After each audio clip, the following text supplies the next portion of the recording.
So let's talk unraveling on stuff, brought to you by Bridgman Entertainment. All right, so GDPR, right? It's like this big kind of mysterious thing everyone's heard of. Yeah, it can definitely feel a bit overwhelming, especially if you're not sure where to even start. Exactly. And that's what we're here for, to take you on a deep dive into what GDPR actually means for you and your business. We're going to cut through all the legal jargon and give you the need-to-know essentials of the General Data Protection Regulation. We'll break down what it is, why it matters, especially if you're a small or medium-sized business, and most importantly, how to make sure you're on the right side of it all.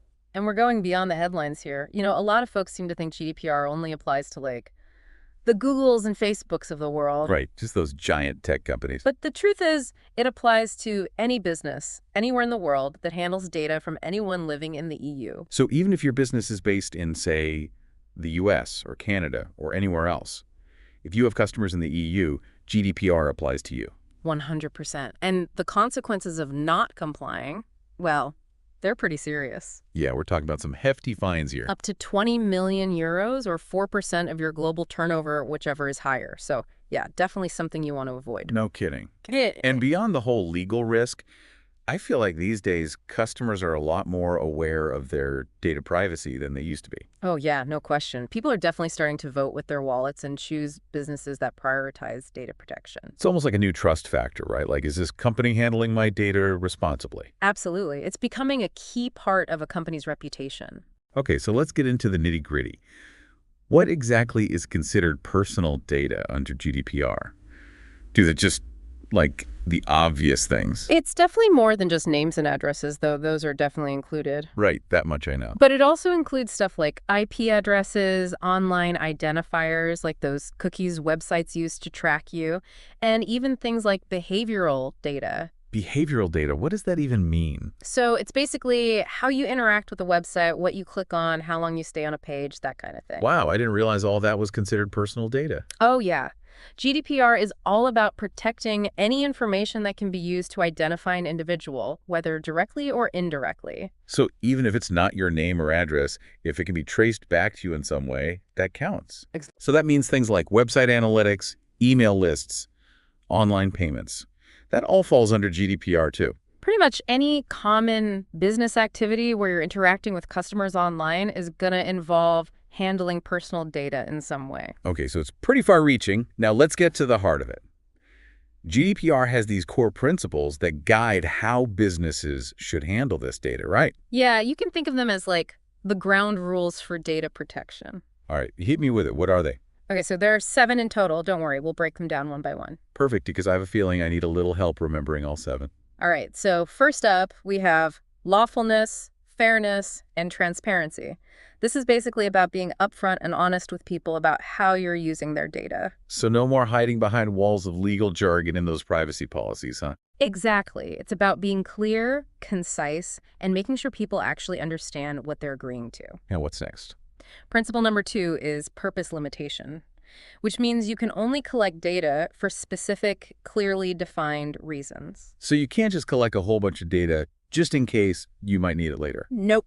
You got to have a specific purpose in mind from the get-go, and you can't use it for anything else without getting proper consent. That makes sense. Okay, so principle number 3 is all about data minimization. This one's pretty straightforward. It basically means don't hoard data. Oh, I like that. Minimalism, but for your data. I can get behind that. Right. It's about only collecting the data you absolutely need for your stated purpose and nothing more. Okay, so be intentional about it. What's next? Number 4 is accuracy. Accuracy. So, like making sure the data you have is actually correct. Precisely. Outdated or inaccurate data can actually do more harm than good, so it's important to keep it current and make it easy for people to update their information if needed. Oh, I can see how that would be important. Yeah. And then we have storage limitation principle number 5. Okay, so this is about how long you can keep data, right? You got it. Don't keep data hanging around longer than you absolutely need to. So clean up those databases. Exactly. Establish a clear data retention policy so you know what you can keep and for how long. That makes sense. All right, what's next? Principle number 6. This one's a big one. Integrity and confidentiality. Okay, this sounds serious. It is. It's all about keeping that data safe and secure, using appropriate technical and organizational measures. So this is where things like encryption and firewalls and all that good stuff come in, right? Yep, exactly. And last but not least, we have accountability. All right, let's hear it. What's principle number 7 all about? Accountability basically means you're responsible for being able to demonstrate that you're actually following all these principles. So it's not enough to just say you're doing the right thing. You have to be able to prove it. Exactly. Documentation is key here. Think of it like showing your work in math class. You need to be able to back up your compliance efforts with solid record keeping. So we've talked about why GDPR is so important and the core principles behind it. But how do we actually put all of this into practice? That's the question, right? The good news is GDPR compliance is totally doable. It's just about taking it step by step. Okay, I like the sound of that. Yeah. So what's step 1? Where do we even begin? Well, you got to know what you're working with first. Think of it kind of like taking inventory. But instead of products, it's all the personal data your business handles. Okay, so it's like a data audit. Exactly. That's step 1, your data audit. Map out every single piece of personal data you've got. What you collect, why you collect it, where it came from, where you're storing it, who can access it if you're sharing it with anyone. The whole shebang. That sounds like a lot. Yeah. Especially for businesses that might not have been, meticulously organized with their data in the past. It can be a bit daunting for sure, but it's way easier if you break it down into smaller chunks. Start with those customer touchpoints, your website, your online store, maybe you send out email newsletters. Then you can start tracing back from there. Where's the data going? Who's got their hands on it? Okay, that makes it a little less overwhelming, sort of like following the data trail. Exactly. And don't be afraid to get visual with it. Spreadsheets, diagrams, whatever works for you. Right. Because having a visual can be so helpful for wrapping your head around these things. Totally. And remember, this isn't a one-and-done kind of thing. It's an ongoing process. As your business grows and changes and you start collecting new types of data, you'll need to update your data map. Makes sense. It's a living document. So once we've got our data inventory sorted out, what's next? Time to give your online presence a makeover. I'm talking about those privacy policies and cookie notices. Ah, yes. The things everyone scrolls past without reading. Yeah, guilty as charged. But under GDPR, those things need to be super clear, really easy to find, and they have to include all the right info.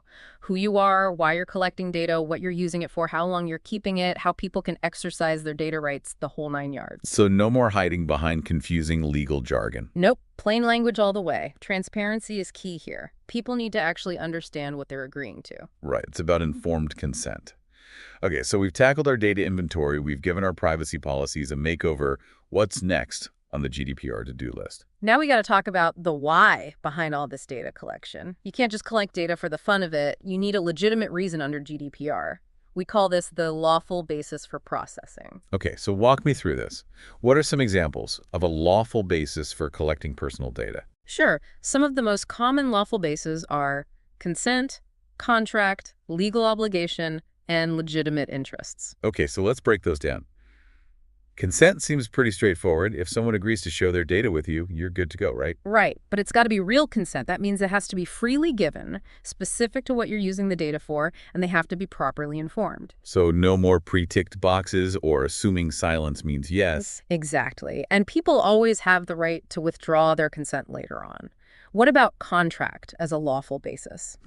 I'm guessing that comes into play when you need someone's data to, say, fulfill an order if they buy something from your online store. Exactly. If you need that data to fulfill your end of a contract, that's a lawful basis. Okay, that makes sense. And what about legal obligation? So this one's pretty simple. If you're legally required to collect certain data, maybe for tax purposes or something like that, then you're good to go. Right, it's the law, so you have to comply. Exactly. And then there's legitimate interests. This one's a little trickier. Trickier how? It basically means you've got a good reason for processing the data, but you got to balance that with the individual's right to privacy. So, for example, if you're running a marketing campaign, you'd need to be really careful about how you're using people's data under legitimate interests. Exactly. It's about finding that balance and being transparent about it. And speaking of transparency, let's talk about those data protection measures. This is step 4, and it's all about cybersecurity. Okay, this is where it gets real, right? It does. Remember principle number 6, integrity and confidentiality. Well, this is where the rubber meets the road. So we're talking firewalls, encryption, strong passwords, the whole cybersecurity shebang. You got it. Encryption's your best friend, both when data is on the move and when it's just sitting there in your database. Strong passwords, Multi-factor authentication, access controls, so not everyone and their dog can see everything, regular software updates. It's a multi-layered approach. Yeah. And don't forget about physical security, too. Oh, right, because sometimes data lives in the real world, too, not just on computers. Exactly. You wouldn't leave your office door unlocked, would you? Treat your data with the same level of care. Makes sense. Okay, so we've got our security fortress all set up. What's next? Well, even with the best security in the world, breaches can still happen. So step 5 is having a solid data breach response plan. Okay, this sounds intense. What exactly should be in this plan?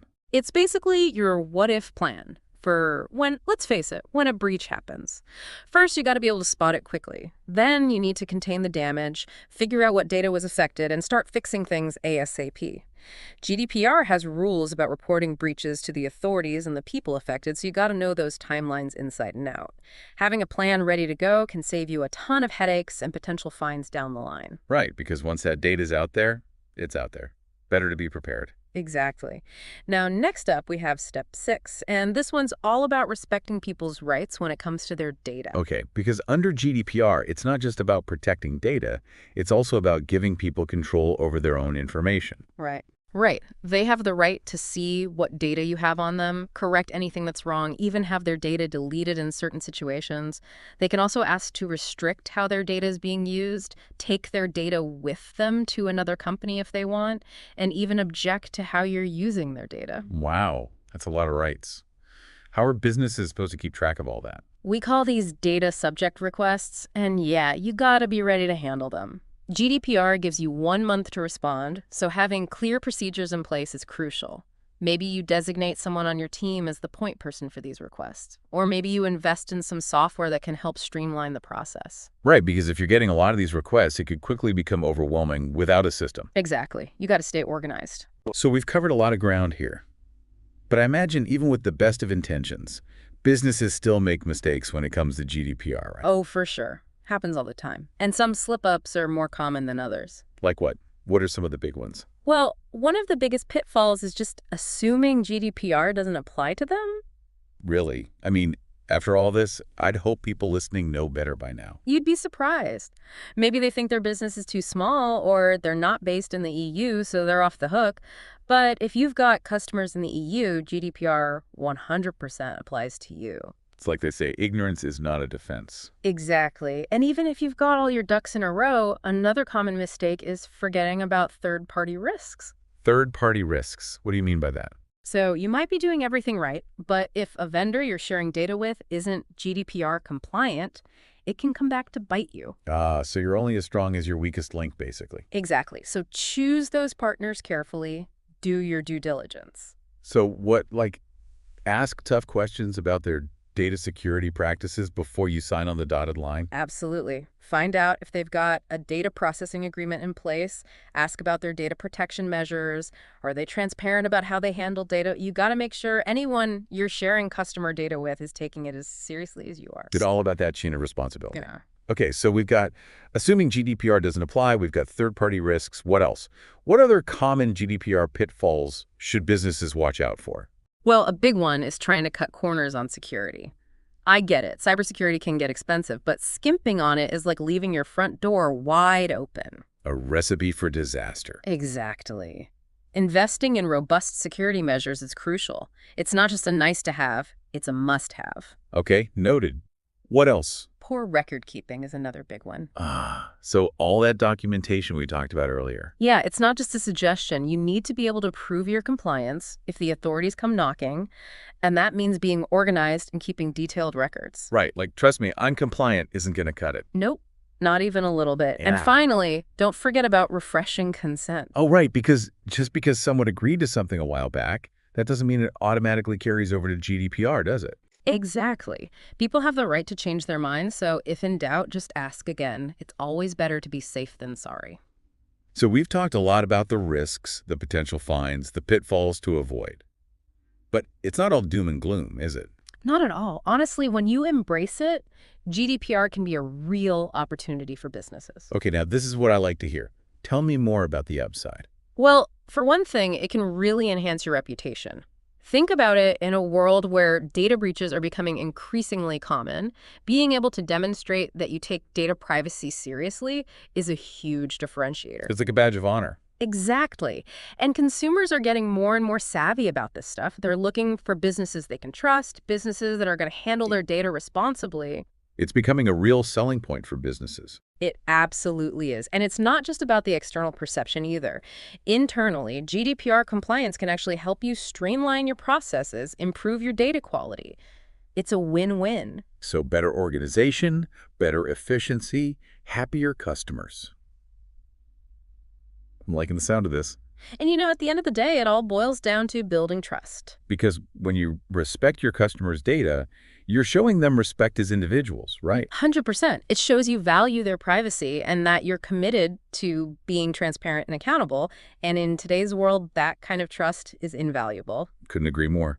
And of course, we can't forget about the whole minimizing legal risk and avoiding those hefty fines thing. Right. GDPR compliance gives you peace of mind. You know you're doing things the right way, which lets you focus on what really matters, growing your business and serving your customers. So GDPR, not just a legal hurdle to overcome, but a real opportunity to step up and do the right thing. Absolutely. It's about creating a culture of respect and responsibility around data, both within your business and in the way you interact with your customers.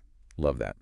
Now, for our listeners who are feeling ready to tackle GDPR head on, but maybe feeling a little overwhelmed about where to even start, what resources are out there? Oh, tons. You are not alone. A good place to start is the official GDPR website. It can be a little dense, but it's got all the info straight from the source. Straight to the horse's mouth, as they say. What else? Your local data protection authority will likely have more, user-friendly guides tailored to your specific region. And don't underestimate the power of a good checklist. Oh, checklists are lifesavers. Yeah. They make big, complicated things seem so much more manageable. Right. They break it down into those bite-sized pieces. And of course, if you're really stuck, there are always consultants and legal advisors who specialize in GDPR. Sometimes having an expert in your corner is worth its weight in gold. Absolutely. Well, this has been fantastic. It sounds like GDPR might seem a bit daunting at first, but with a little bit of effort and the right resources, it's totally doable. 100%. It's about taking it one step at a time. And remember, it's not just about checking boxes. It's about creating a culture of data respect and responsibility within your business. Well said. It's about making conscious choices about the data you collect, how you use it, and how you protect it. And it's about being open and honest with your customers about all of the above. Couldn't have said it better myself. It's about building a better, more trustworthy digital world for everyone. Now, before we wrap up, one last thought for everyone to chew on. We've talked about how GDPR compliance can be a competitive advantage, but how can you go even further? How can you bake those principles of data privacy into the very DNA of your business, making it something that truly sets you apart in a world where trust is more valuable than ever? That's something to ponder. Great question to end on. Really gets you thinking about the bigger picture. That's what we like to do here. Well, thanks for joining us on this deep dive into all things GDPR. It's been, dare I say, illuminating. It has. Until next time, keep learning, keep growing, and keep asking those tough questions.